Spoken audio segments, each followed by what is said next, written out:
colleagues. Remind us what the name of your class is, Kareema. Yes, it's Self-Care, Building a Life You Don't Have to Escape From. I love that title.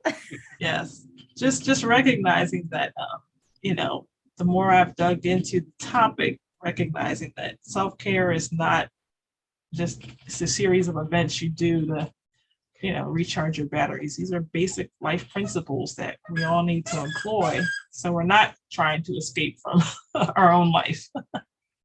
Welcome to the Christian Counseling Conference for 2022, and our theme is self-care. We have our 3 keynote speakers here, and we've been speaking with Dr. Kareema Gray, and you're also going to hear from Sajjan, and he's going to talk about his class, which is the opener on Friday night, and Dr. Erbe is the closer on Saturday afternoon.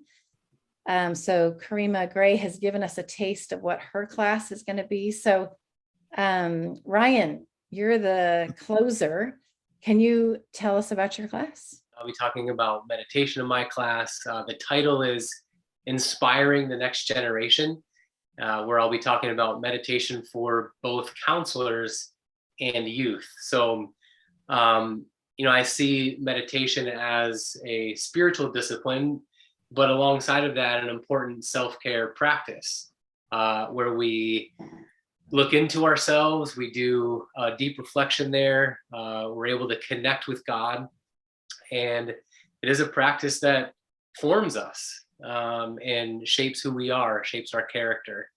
And in doing so, it helps us to be the best counselors, the best Christians that we can be. It's one of the tools for that. The title of my class is Self-Awareness and its Influence on Taking Care of Oneself.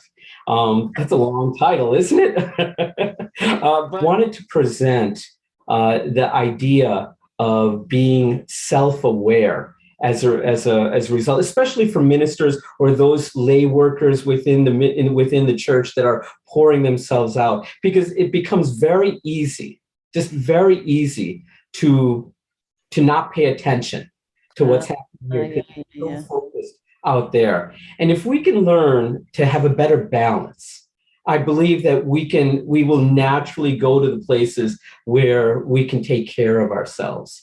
Our bodies do that. We get a cut, we immediately cover it up. We know what to do. I think if we can be aware of the emotional pain, some of the trauma that we may be experiencing vicariously and directly, I think it begins to shift and change things. I'd like to see ministry staff just be healthy. In a crazy, crazy time with a crazy role, I'd like to see them be able to take care of themselves and those they love. And hopefully that's a little bit of what the class will provide. When we were planning this conference, you guys would have just laughed. When we came together for the first meeting to plan this conference, we just opened it up and I said, what theme do we want? And Greg Moretsky, who founded the conference, Greg Moretsky goes, self-care. And it was so funny. There's like 8 or 9 of us on this call and everybody goes, yes. Oh, I mean, it was like this. Yes, please. So you could see the caregivers who help the caregivers wanting to talk to the caregivers about this theme. So I know my own life has been transformed. It sounds like you guys have tons of stuff that you were already doing to my repentant time 1.5 years, 2 years ago.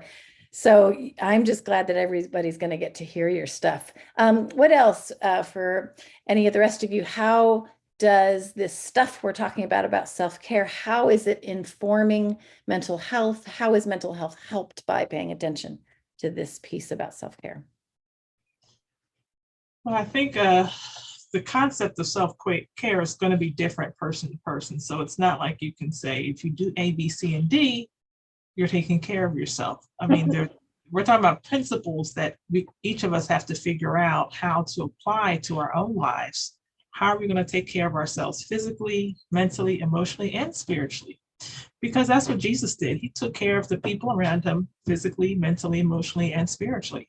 So what principles can we apply to our lives to cover those bases? And when we do that, that is truly self-care.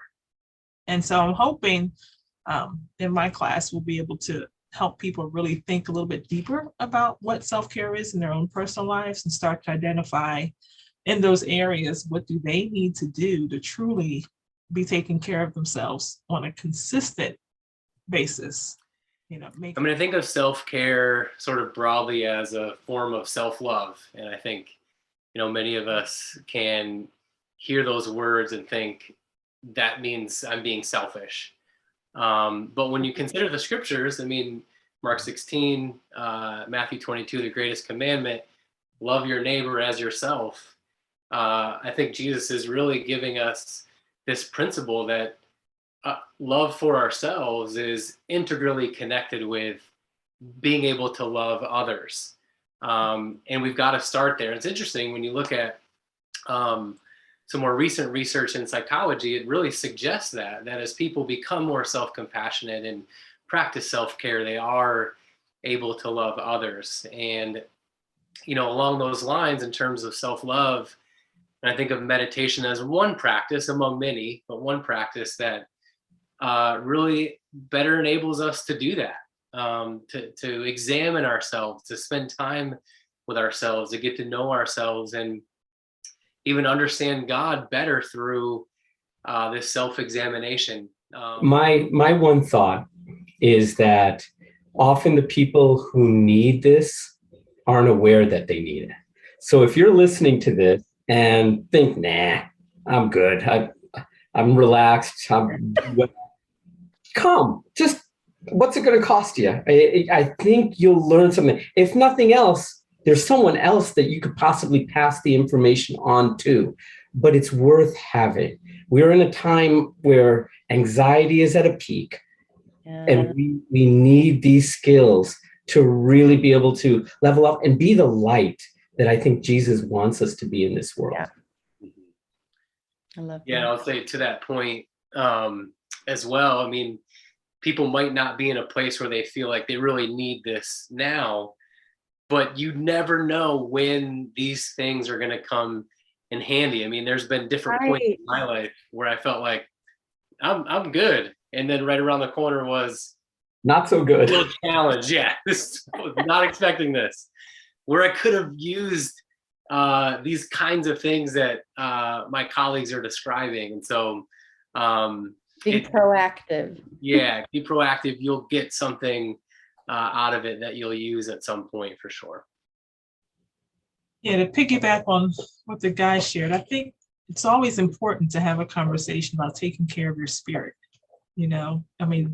That's an important conversation. It's always the right time to talk about how can we best take care of our spirit, which is the ultimate act of self-care. Yeah.